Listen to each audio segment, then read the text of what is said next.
Hello everyone, आज again शुरू करेंगे हम बीएससी थर्ड ईयर मैथमेटिक्स। और ज़्यादा कमेंट आ रहे थे थर्ड ईयर का आप जो लेक्चर है वो नहीं ले रहे हैं, तो कोई नहीं, थर्ड ईयर का भी कंटिन्यू करते हैं। थोड़ा सा कॉम्प्लेक्स पहले हम थोड़ा सा 2-3 चैप्टर कर लेते हैं, उसके बाद हम मैट्रिक्स पे जाएंगे। उसके बाद आपका टेंसर है, मैकेनिक्स है, एलपीपी है, जो भी है करेंगे। ठीक है, टेंशन ना लीजिए, करेंगे हम लोग। ठीक है, तो चलिए शुरू करते हैं। कॉम्प्लेक्स मैथ्स में चैप्टर नंबर जो आपका नेक्स्ट है, आपने इसके पहले दो लेक्चर हो चुके हैं एनालिटिक फंक्शन कॉम्प्लेक्स इंटीग्रेशन का। आई होप आपको सब कुछ समझ में आया होगा और उसी के अकॉर्डिंग आप भी थोड़ा सा क्वेश्चन को प्रैक्टिस करिए। थर्ड ईयर में चले गए, इतना तो आपको एक्सपीरियंस हो ही गया है। ठीक है, तो चलिए शुरू करते हैं। आज हम जानेंगे सिंगुलरिटी के बारे में। जो हमारा जो कॉम्प्लेक्स फंक्शन ऑपोजिट होता है उसकी सिंगुलरिटी के बारे में हम डिस्कस करेंगे। उसी जो चैप्टर आपका सिंगुलरिटी एक स्पेशल चैप्टर है, उससे क्वेश्चन आई थिंक 1 या 2 क्वेश्चन आपको सिंगुलरिटी से जरूर मिलेगा। या तो पोल पूछेगा, या तो सिंगुलर पॉइंट पूछेगा, या रिमूवल सिंगुलरिटी पूछेगा, एसेंशियल सिंगुलरिटी पूछेगा।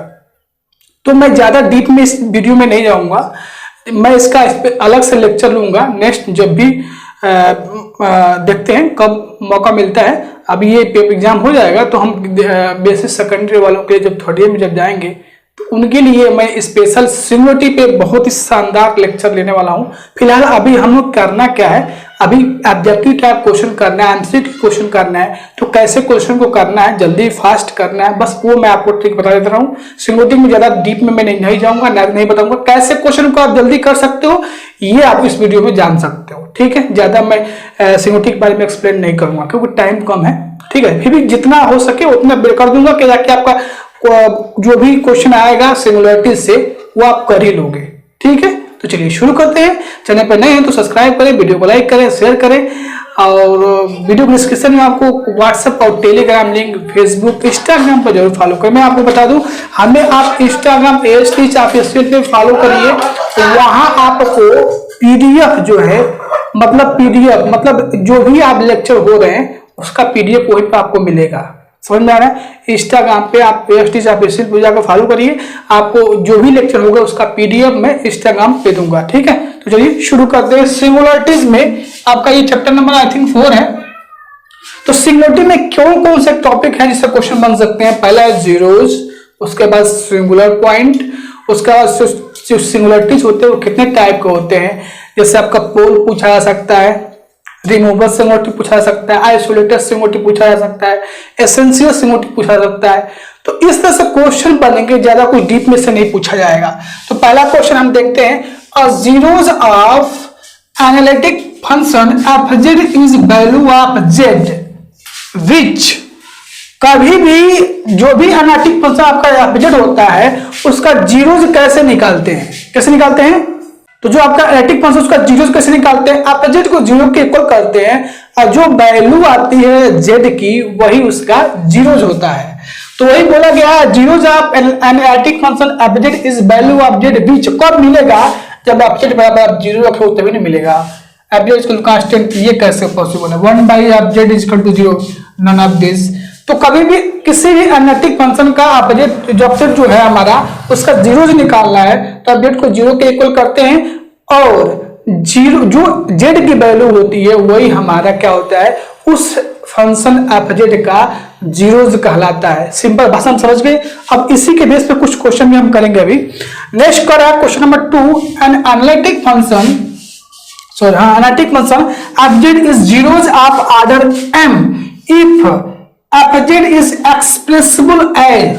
अब चलिए आपने जीरोज देख जान लिया, अब जीरोज का जो ऑर्डर होता है तो उसको कैसे fz में एक्सप्रेस करते हैं? फॉर्मूला है, सिंपल है, कोई ज्यादा आपको डीप में ना जाने की जरूरत है। कोई भी मान लीजिए z बराबर a, फंक्शन का क्या है, fz का क्या है, जीरोज है ऑर्डर m का। वेयर फाइजेड क्या है? फाइजेड क्या है? जो a की वैल्यू fz में रखेंगे वो उसकी वैल्यू है। तो कह रहा है कि जीरोज का जो ऑर्डर होगा m, तब fz को कैसे हम लिखेंगे? ऑप्शन ए करेक्ट है, फॉर्मूला है डायरेक्टली। बाकी सारे ऑप्शन क्या है? इनकरेक्ट है। समझ में आ रहा है? बाकी सारे ऑप्शन क्या है? इनकरेक्ट है। तो आपका जो फर्स्ट ऑप्शन है कि अगर मान लीजिए कोई fz है उसका जीरोज जीरोस का ऑर्डर m है, तो आप z को कैसे लिखेंगे? अब z equal to z minus a के पावर m 5z। 5z क्या है हमारा? जो a की वैल्यू है वो हम फंक्शन ऑफ z में मतलब 5 a जीरो नहीं होना चाहिए, ठीक है। तो ऑप्शन नंबर सर क्या है? ए करेक्ट है। नेक्स्ट क्वेश्चन देखिए, इसमें आपको आइडिया मिल जाएगा जीरोस का। Zeros of function of z equal to sine 1 by Z minus 1 is, चाहे 4 ऑप्शन है, 1 plus 1 by N pi, 1 by N pi, 2 plus 1 by N pi, fourth option आपका है N pi, where N equal to plus 1 minus 1 plus minus 2 plus minus 3, ठीक है। अब यहां से आपको क्वेश्चन इस तरह के बन सकते हैं। क्वेश्चन नंबर जो 3 है, इस तरह का क्वेश्चन आपसे बन सकते हैं। कोई भी फंक्शन देगा आपसे पूछेगा उसका जीरोज क्या होगा, ठीक है। किस हाँ, तो तुझे पूछा सकता है। तो जीरोस के लिए मैंने आपको क्या बताया डिफिनेशन? एफजेड को जीरो के इक्वल करते हैं। मैं यहां पर कर रहा हूं, एफजेड को जीरो के इक्वल करते हैं, तो कर दिया हमने जीरो इक्वल। अब क्या डिफाइन है F Z? Sine 1 by 1 minus 1 zero के इक्वल करेंगे।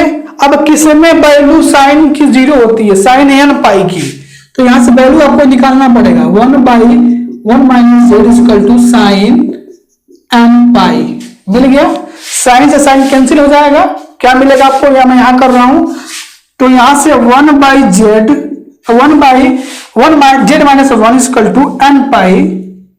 इसकी जब वैल्यू आप निकालोगे जेड बराबर वैल्यू निकालोगे तो क्या मिलने वाला है? 1 plus 1 by N pi, where N equal to plus minus 1 plus minus 2 plus minus 3 plus minus 4। समझ गए आप? तो इस तरह से ऑप्शन इसको देखिए, जेड की वैल्यू क्या है? 1 प्लस 1 बाई एन पाई। तो ऑप्शन नंबर फर्स्ट क्या है? इस तरह से आपको क्वेश्चन को पूछा जा सकता है कि कोई फंक्शन दिया रहेगा, उसका जीरो कैसे निकालते हैं? तो उस फंक्शन को जीरो के इक्वल करिए, वहां से जो जेड की वैल्यू मिलेगी वही क्या होता है? जीरो होता है इस फंक्शन एफजेड का। मैं आपसे पहले ही बोल दिया हूं, ज्यादा मैं डीप में नहीं बताऊंगा, बस आपको ये तरीका बताऊंगा कि कैसे पेपर में अभी आपको करना है। फिलहाल आपको जल्दी से क्वेश्चन को करना है, ये आप जानिए। नॉलेज की बात है तो लेक्चर होगा इस पर, विधिवत आपका सिंगुलरिटी पर लेक्चर लिया जाएगा। तो मैं इसको रख कर देता हूं। आई होप आपको समझ में आ गया होगा कि जीरोज क्या होता है, कैसे जीरोज को निकालते हैं। समझ में आ रहा है? तो जीरोज के बारे में आप समझ गए होंगे। चलिए नेक्स्ट क्वेश्चन नंबर 4 देखिए। 4 क्वेश्चन में पूछा गया है, the function F Z equal to Z by Z minus 1 Z minus 2 has singularity. क्या पूछा गया आपसे? सिंगुलरिटी। तो सिंगुलरिटी का कंसेप्ट आपने जीरो समझ लिया ना। अब सिंगुलरिटी का जो कंसेप्ट है वो क्या है? सिंगुलरिटी का मतलब क्या है कि कोई भी फंक्शन एफजेड डिफाइंड है, देखिए किस पॉइंट पे वो एनालिटिक नहीं हो रहा है, मतलब वो फंक्शन किस पॉइंट पे क्या है? अनडिफाइंड हो जा रहा है। वो क्या है? अनडिफाइंड हो जा रहा है। वही पॉइंट उस फंक्शन का क्या कहलाता है? सिंगुलर पॉइंट या सिंगुलरिटी कहलाता है। जिस पॉइंट पे उसकी एनालिटिक फेल होगा वही उसका सिंगुलर पॉइंट या सिंगुलरिटी कहलाता है। जैसे इसको समझ गए आप सिंगुलरिटी का मतलब क्या होता है? जैसे एक एग्जांपल से मैं आपको बताऊं, देखिए 1 जब Z equal to 1 by Z minus 1, सबका हमें पता ये करना है इस फंक्शन का कि सिंगुलर पॉइंट क्या है, इसकी इस फंक्शन अपडेट की सिंगुलरिटी क्या है। देखिए मैं आपको बार बार बोल रहा हूं, हम डिफिनेशन नहीं जा रहे, डीप में नहीं जा रहे, बस आपको मैं ये बता रहा हूं क्वेश्चन अगर पूछा जाता है एमसीक्यू में तो आपको कैसे करना है, जल्दी से करना है। तो देखना आपको इस फंक्शन का आपको सिंगुलर पॉइंट बताना है और ये पता कर सिंगुलरिटी क्या होगी। तो इस फंक्शन में ये देखिए कहां ये इसकी एनालिटिक फेल हो रही है। देखिए अगर जेड बराबर अगर हम 1 लेते हैं, जेड बराबर 1 लें तो 1 बाई 1 माइनस 1 0, और ये क्या है? डिफाइंड नहीं है, अनडिफाइंड है। समझ में आ रहा है? यानी इस फंक्शन को जेड बराबर 1 को छोड़ के हर जगह क्या है? एनालिटिक है। हर जगह क्या है? ये फंक्शन डिफाइंड है। तो इसका मतलब हुआ कि जेड बराबर 1 ही इसका सिंगुलर पॉइंट होगा और जेड बराबर इस फंक्शन की सिंगुलरिटीज कहलाएगी। समझ में आ रहा है? सिंगुलर पॉइंट का कंसेप्ट। सिंगुलर पॉइंट कंसेप्ट जिस पॉइंट पे कोई भी फंक्शन क्या है? क्या है, एनालिटिक फेल कर जाता है तो वो उसका सिंगुलर पॉइंट कहलाता है। तो समझ गया होगा सिंगुलर पॉइंट का कंसेप्ट क्या होता है।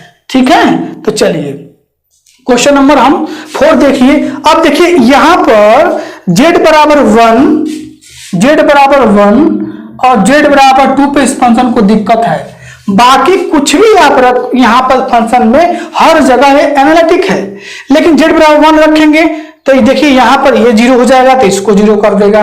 ठीक है, z बराबर 2 यहां पर रखेंगे तो क्या आ जाएगा, ये इसको 0 कर देगा। तो यहां से क्या है, ये फंक्शन को z बराबर 1 और z बराबर 2 पे क्या है, दिक्कत है, तो वही इस फंक्शन का सिंगुलर पॉइंट हो जाएगा। यानी इस फंक्शन की सिंगुलरिटी क्या होगी, z बराबर 1 और z बराबर 2 होगी। बाकी जो भी ऑप्शन है वो आपका इनकरेक्ट है। तो देखिए फंक्शन कहां एनालिटिक फेल कर रहा है, वही उस फंक्शन का सिंगुलर पॉइंट कहलाता है, यानी वो क्या आता है, सिंगुलरिटी कहलाता है।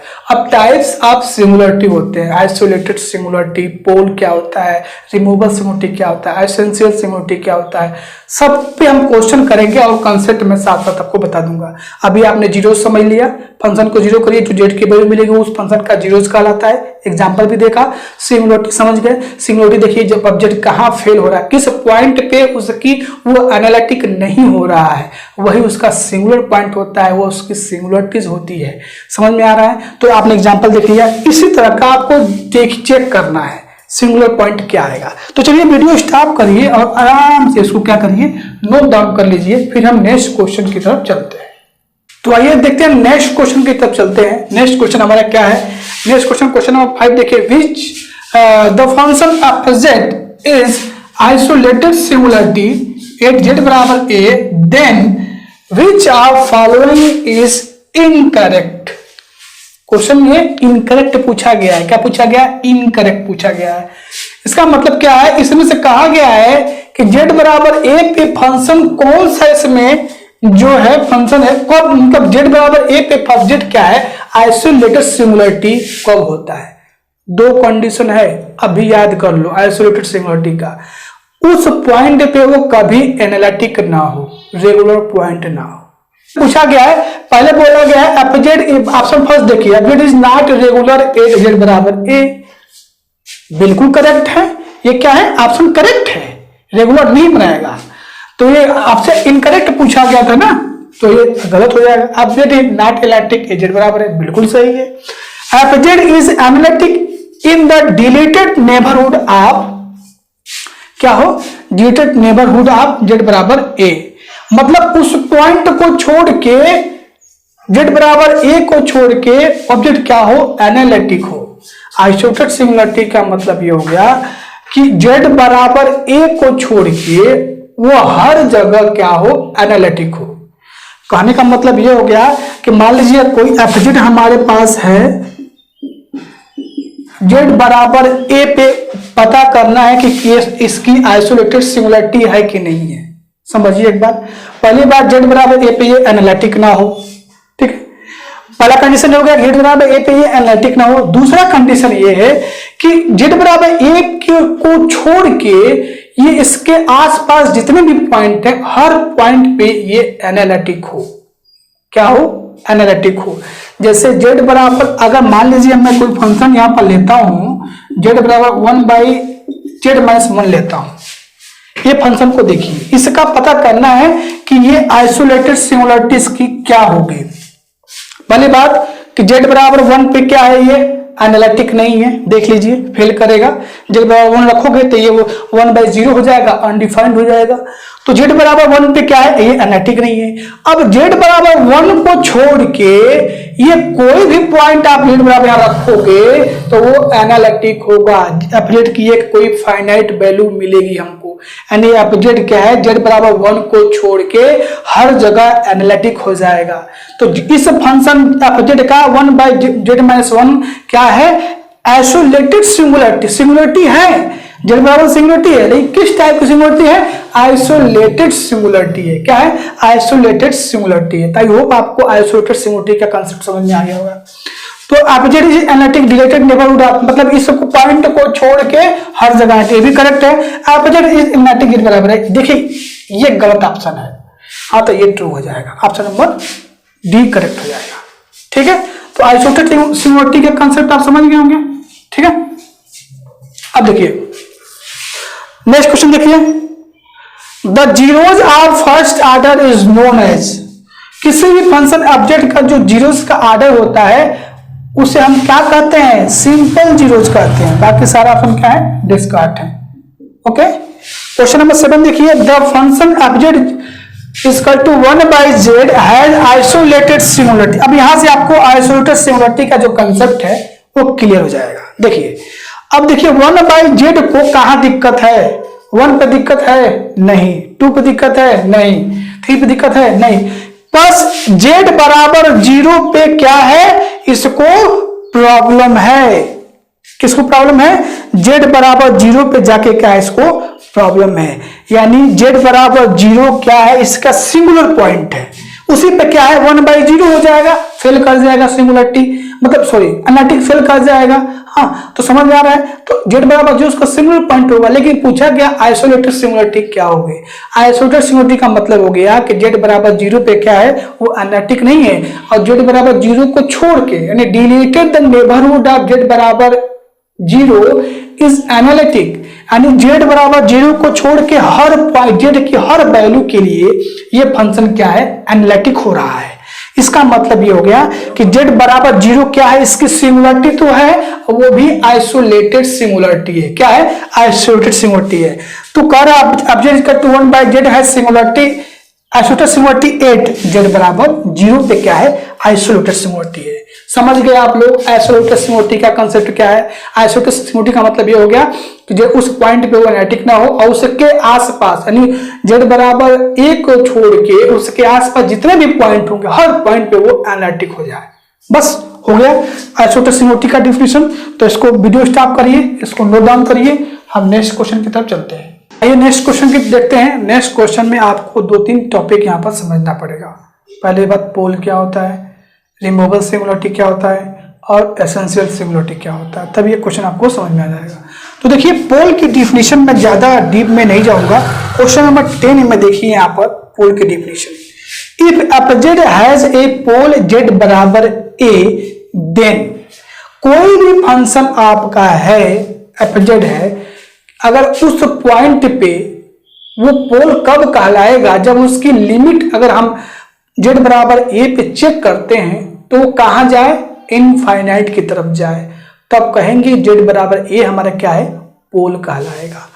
जैसे कहने का मतलब ये हो गया कि अगर मान लीजिए कोई फंक्शन एफजेड है, किस पॉइंट पे वो इनफाइनाइट की तरफ जा रहा है, वो उसका क्या हो जाएगा, पोल कहलाएगा। जैसे एग्जांपल की तरफ ले लूं मैं, लिमिट देखिए यहाँ पर f z is equal to z बराबर 1/z-1, इसका पोल क्या है, इस फंक्शन एफजेड का पोल क्या है, 1/z-1 का पोल क्या है। ये अगर z बराबर 1 पे अगर लिमिट इसकी चेक करोगे तो इनफाइनाइट जा रहा है, इसका मतलब क्या है, इसका z बराबर 1 क्या है, पोल है। क्या है, पोल है। तो पोल की डिफिनेशन आपको समझ में आ गई होगी। तो देखिए if f z has pole z बराबर a देन z बराबर a लिमिट चेक करने पर एफजेड पे वो इनफाइनाइट की तरफ टेंड करे, तभी वो z बराबर क्या होगा, पोल कहलाएगा। सिंपल भाषा में पोल की डिफिनेशन, ज्यादा इधर उधर नहीं जाना है, एमसीक्यू क्वेश्चन करना है तो बस शॉर्ट ट्रिक समझिए कि अगर पोल चेक करना है, पूछा जाता है ऑप्शन में तो उस पॉइंट पे आपको लिमिट चेक कर लीजिए, अगर इनफाइनाइट आता है तो पोल होगा, अगर नहीं आता है तो नहीं होगा। जैसे कहना मतलब अगर z बराबर a इनफाइनाइट आता है तो देखिए क्या कहलाएगा, वो पोल कहलाएगा। अगर वो नॉन जीरो एग्जिस्ट फाइनाइटली कोई नंबर आता है तो रिमूवेबल सिंगुलरिटी कहलाएगा। अगर z बराबर a पे ये फाइनाइट वैल्यू देता है इनफाइनाइट को छोड़ के, तो वो रिमूवेबल सिंगुलरिटी कहलाएगा। क्या कहलाएगा, रिमूवेबल सिंगुलरिटी। तो फिर समझते क्वेश्चन नंबर 10 आपका हो गया कि z बराबर a पे क्या है, पोल है, तो उसकी लिमिट इनफाइनाइट जाएगी। अब देखिए क्वेश्चन नंबर 9 देखिए एग्जाम्पल के तौर पे, the function f z is equal to cos z divide by z plus eta के पावर 3 देन जेड बराबर -1 पोल ऑफ ऑर्डर 3, जेड बराबर +1 पोल ऑफ ऑर्डर 3, जेड बराबर 1 पोल ऑफ ऑर्डर 2, जेड बराबर -1 पोल ऑफ ऑर्डर 2। अब मैंने आपको क्या बताया, पोल की जहां बात की जाएगी आपको क्या चेक करना है कि किस पॉइंट पर वो क्या है, इनफाइनाइट जा रहा है। तो उसके डिनोमिनेटर में चेक करिए, जेड प्लस आइटा इसका टू 0 पुट करेंगे तो जेड बराबर -1, जेड बराबर -1 पे यहां कोई दिक्कत नहीं है, जेड बराबर -1 आइटा यहां पर रखोगे, जेड बराबर माइनस आइटा, तो यहां कोई दिक्कत नहीं है। यहां पर दिक्कत है, तो यहां पर जेड बराबर -1 रखेंगे तो इसका पोल मिलेगा, ये क्या मिलेगा, पोल मिलेगा, क्योंकि ये तो फाइनाइट वैल्यू देगा, ठीक है।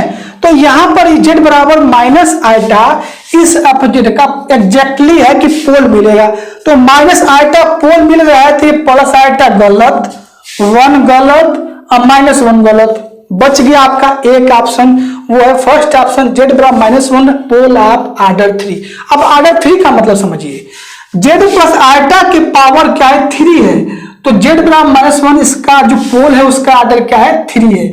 अगर बाय चांस यहां पर कुछ नहीं जाता तो जेड बराबर -1 इसका पोल का ऑर्डर क्या है, सिंपल पोल मिलता, या इसको ऑर्डर 1 बोल सकते थे। जेड बराबर यहां पर 2 रहता तो आप बोलते क्या, जेड बराबर -1 पोल ऑफ ऑर्डर 2। समझ में आ रहा है, या अगर यहां पर कुछ नहीं होता तो आप बोलते जेड बराबर -1 पोल ऑफ, सिंपल पोल बोल भी सकते हो, या जेड बराबर पोल ऑफ ऑर्डर 1। तो इसलिए इसका ऑप्शन नंबर फर्स्ट क्या है, करेक्ट है। कभी चेक करिए कि कहां वो फेल हो रहा है ना। अब देखिए जेड बराबर -1 इसकी लिमिट चेक करोगे तो यहां कोई दिक्कत नहीं है, यहां पर दिक्कत है, इनफाइनाइट की तरफ जाएगा, समझ आ रहा है। तो इसका क्या हो जाएगा, पोल मिल जाएगा। तो पोल की डिफिनेशन ये है कि किसी पॉइंट पे चेक करना, इनफाइनाइट की तरफ जाए।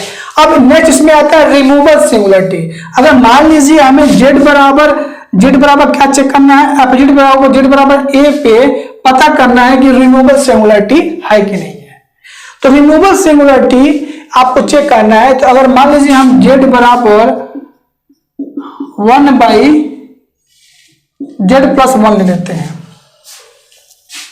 इसका एग्जांपल देखिए, जेड बराबर 1/z+1 जो है ये हमारा क्या है, इसका क्या है, जेड अगर मान लीजिए हमको जेड बराबर 2 पे इसकी लिमिट जब आप चेक करोगे तो क्या मिलेगा, 1/3 मिलेगा। तो जेड बराबर 2 इसका एक रिमूवल सिंगुलरिटी है। रिमूवल सिंगुलरिटी का मतलब ये हो गया उस पॉइंट पर उसका लिमिट ना एग्जिस्ट फाइनाइटली करे, मतलब फाइनाइटली एग्जिस्ट करे, इनफाइनाइट वैल्यू इनफाइनाइट पर टेंड ना करे। अगर इनफाइनाइट टेंड करेगा तो पोल बन जाएगा, अगर इनफाइनाइट आएगा तो वो रिमूवल सिंगुलरिटी हो जाएगा।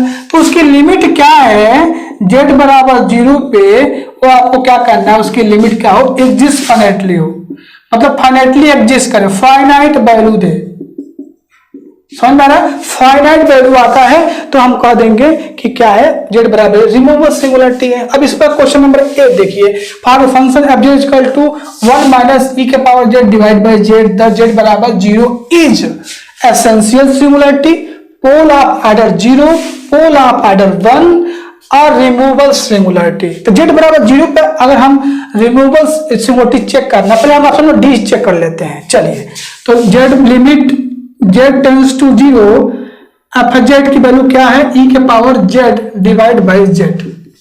अगर इसकी वैल्यू फाइनाइटली एग्जिस्ट कर गई तो बाकी ऑप्शन कुछ देखने की जरूरत ही नहीं है। तो चलिए z बराबर 0 पे चेक करते हैं, तो यहां पर क्या मिलेगा आपको, z1 - e के पावर 0 और 0, ये फंक्शन क्या हो जाएगा, 1 - 1 डिवाइड बाई 0/0 इनडिटर्मिनेट फॉर्म के आ गया। तो इसके उपाय ये है कि हम एल हॉस्पिटल रूल लगाते हैं, डेरिवेटिव करते हैं। तो इसको डेरिवेटिव करोगे तो ये 1 का 0, माइनस ई का पावर z और ये 1 हो जाएगा, ठीक है, यानी माइनस ई का पावर z। अब z बराबर 0 पे चेक करोगे तो -1 इसकी वैल्यू एक क्या है, फाइनाइट वैल्यू आ रही है। इसका मतलब ये हुआ कि z बराबर 0 पे अगर इसकी रिमूवल सिंगुलरिटी मिल रही है, क्या मिल रही है, रिमूवल सिंगुलरिटी क्या आ रहा है, -1 आ रहा है। ऑप्शन नंबर डी करेक्ट है। अब बात करते हैं पोल की, z बराबर 0 पोल कैसे मिल सकता है, बताइए। z बराबर 0 पे यहाँ पर रखोगे, इसको दिक्कत है, इसके न्यूमरेटर में दिक्कत है, यहाँ रखोगे ना तो यहाँ पर क्या 0 डिवाइड बाई 0 हो जाएगा, तो पोल ना मिलेगा, पोल के लिए कैंसिल हो जाएगा। अब बात करते हैं एसेंशियल सिंगुलरिटी की, कि वो एसेंशियल सिंगुलरिटी होता क्या है। एसेंशियल सिंगुलरिटी किसे कहते हैं? कोई भी फंक्शन आपका एफ जेड है, ना तो वो पोल मिले और ना ही वो रिमूवेबल सिंगुलरिटी उसके अंदर मिले, तो एसेंशियल सिंगुलरिटी उस पॉइंट पे हो जाता है। अभी देखेंगे डिफिनेशन आगे हम, लेकिन सिंपल भाषा में समझिए, एसेंशियल सिंगुलरिटी का मतलब यह है कोई भी फंक्शन है डिफाइंड है, ना तो उसके पास पोल हो और ना ही रिमूवेबल सिंगुलरिटी हो। लेकिन इस फंक्शन में रिमूवेबल सिंगुलरिटी है, एसेंशियल सिंगुलरिटी होने के चांसेस नहीं है। जब भी पोल या पोल मिल जाए, आपका रिमूवेबल सिंगुलरिटी मिल जाए, तो एसेंशियल सिंगुलरिटी कभी नहीं होगा। इसको आप नोट कर लीजिएगा, ठीक है। चलिए हम नेक्स्ट क्वेश्चन की तरफ चलते हैं। तो एसेंशियल सिंगुलरिटी का मतलब यही हो गया कि ना तो पोल मिले और ना ही क्या मिले आपको, वो रिमूवेबल सिंगुलरिटी मिले। चलिए इसको नोट डाउन करिए, नेक्स्ट क्वेश्चन चलते हैं। आइए नेक्स्ट क्वेश्चन चलते हैं। क्वेश्चन नंबर 11 बोला गया है the limit point of poles of function f z is. देखिए दो चीज आप नोट कर लीजिए, limit point of pole is non isolated essential singularity होता है, और limit point of zero is isolated singularity होता है। दो चीज आप नोट कर लीजिए और याद कर लीजिएगा, ठीक है। तो देखिए यहाँ पर the limit point of pole of function f z is non isolated essential singularity, isolated नहीं, एसेंशियल नहीं, नॉन ऑफ दिस नहीं। Question number 12 the function e के पावर z हैज z बराबर इनफाइनाइट। z बराबर जब भी इन्फिनिटी आप यहाँ पर रखोगे तो क्या होगा, रिमूवेबल सिंगुलरिटी तो मिलेगा नहीं, फाइनाइट वैल्यू आपको मिलेगा नहीं, नन ऑफ दिस यहाँ पर ये नहीं होगा। आइसोलेटेड, क्योंकि ये क्या है आपका, लिमिट जब इसका रखोगे, लिमिट z बराबर इन्फिनिटी e का पावर इन्फिनिटी e के पावर सॉरी z, तो इन्फिनिटी आएगा, क्या आएगा, इन्फिनिटी आएगा। तो यहां से क्या है, ये क्या है आपका, जिस भी सिंगुलरिटीज का z बराबर इन्फिनिटी पे क्या है, ये आपका क्या है, e का पावर z हैज z बराबर इन्फिनिटी पे आपको आइसोलेटेड एसेंशियल सिंगुलरिटी मिलेगी। ना पोल मिलेगा, ना आपका रिमूवेबल सिंगुलरिटी मिलेगा, ये क्या मिलेगा, एसेंशियल सिंगुलरिटी मिलेगा, वो भी केवल आइसोलेटेड होगा। इसके z बराबर इन्फिनिटी को छोड़ के हर पॉइंट पे क्या है, e का पावर z क्या है, एक डिफाइंड वैल्यू आपको मिलेगा आपको, ठीक है। तो क्या हो जाएगा, isolated essential singularity, isolated option गलत है। क्वेश्चन नंबर 13 देखिए what kind of singularity f z equal to 1/1 minus e के पावर z बराबर 2πi। 2πi पे इस फंक्शन की सिंगुलरिटी क्या होगी, किस टाइप की होगी। तो सिंपल है, लिमिट इसका चेक करेंगे तो क्या आ जाएगा, रिमूवेबल सिंगुलरिटी आपको चेक करना है तो लिमिट चेक करोगे, तो e के पावर यहाँ पर 2πi रखोगे, उसकी वैल्यू 1 होगी, तो 1 माइनस 1 1/0 इनफाइनाइट आ जाएगा। तो रिमूवेबल सिंगुलरिटी तो होगा नहीं, हाँ पोल या सिंपल पोल मिलेगा, ये क्लियर है। अब देखिए इसका आर्डर क्या है, इसका आर्डर क्या है, तो z बराबर 2πi पे आपको क्या मिलेगा, सिंपल पोल मिलेगा। क्या मिलेगा, सिंपल पोल। ये भी ऑप्शन क्या है, करेक्ट है, इनकरेक्ट है, सॉरी। तो z जब भी इसकी चेक करोगे लिमिट, तो क्या आएगा आपका, ये इसका आर्डर क्या है, सिंपल आएगा। क्या आएगा, सिंपल पोल आपका होगा। तो इस तरह से आप इन क्वेश्चन को कर सकते हैं सिंगुलरिटी के, ठीक है। चलिए इसको वीडियो स्टॉप करिए और नोट डाउन करिए, हम नेक्स्ट क्वेश्चन चलते हैं। आइए नेक्स्ट क्वेश्चन देखते हैं, क्वेश्चन नंबर 14 देखते हैं। क्वेश्चन 14 में क्या पूछा गया है, क्वेश्चन 14 पूछा गया है a function f z is removable singularity z बराबर a। तो सिंपल डिफिनेशन है कि अगर कोई भी फंक्शन एफ जेड है z बराबर a, तो उसकी रिमूवेबल सिंगुलरिटी क्या होगी, उसका लिमिट जो आप निकाले एग्जिस्ट फाइनाइटली करना चाहिए। बाकी सब ऑप्शन क्या है, रॉन्ग है। क्वेश्चन नंबर 15 देखिए, if there exist no finite value of n such that z बराबर लिमिट z बराबर a z माइनस a के पावर n या z इसी बोला गया है, या finite non zero constant, then z बराबर a इज एसेंशियल सिंगुलरिटी। कोई शक नहीं है कि क्या होगा, एसेंशियल सिंगुलरिटी होगा, पोल तो मिलेगा नहीं, रिमूवेबल सिंगुलरिटी मिलेगा नहीं, ये ऑप्शन गलत है। क्वेश्चन नंबर 16 देखिए, z बराबर 0 is the function of z e के power z plus 1 divide by e के power z minus 1 has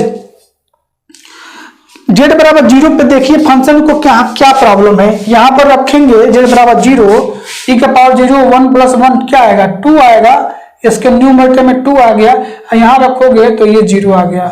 simple है, क्या मिलेगा आपको, ये जेड बराबर 0 पे क्या है, ये पोल हो रहा है। क्या हो रहा है, पोल हो रहा है। एसेंशियल सिंगुलरिटी की बात ही खत्म।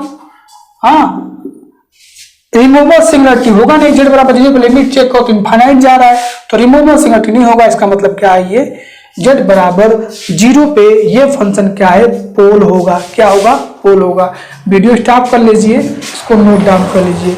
तो इस तरह से आप चैप्टर 4 जो आपका सिंगुलरिटीज था वो पूरा विद कंसेप्ट आपको जितने क्वेश्चन करवाएंगे होंगे, इससे बाहर कोई क्वेश्चन आपसे एमसीक्यू में नहीं पूछा जाएगा, ये मेरा दावा है। आपसे बहुत पूछेगा तो पोल पूछेगा, रिमूवेबल सिंगुलरिटी पूछेगा, सिंगुलर पॉइंट पूछेगा, या एसेंशियल सिंगुलरिटी पूछेगा, या आइसोलेटेड एसेंशियल सिंगुलरिटी पूछेगा। आइसोलेटेड सिंगुलरिटी का मतलब यही हो गया ना, जिस पॉइंट पे आप चेक कर रहे हो उसको छोड़ के हर जगह क्या हो, एनालिटिक हो। समझ में आ रहा है? तो चलिए, वीडियो अच्छा लगे तो लाइक करो, अभी लाइक करो, कमेंट जरूर करें, ठीक है। वीडियो को ज्यादा से ज्यादा शेयर करें, ठीक है। इसी के साथ मिलते हैं नेक्स्ट वीडियो में। नेक्स्ट वीडियो में देखते हैं कंप्लेक्स का ही कोई चैप्टर शुरू करेंगे, या कोई नया पेपर हम मैट्रिक स्पेस या टेंसर का वगैरह का जो भी है वो हम स्टार्ट करेंगे, ठीक है। चलिए मिलते हैं नेक्स्ट वीडियो में, तो थैंक यू, बाय बाय।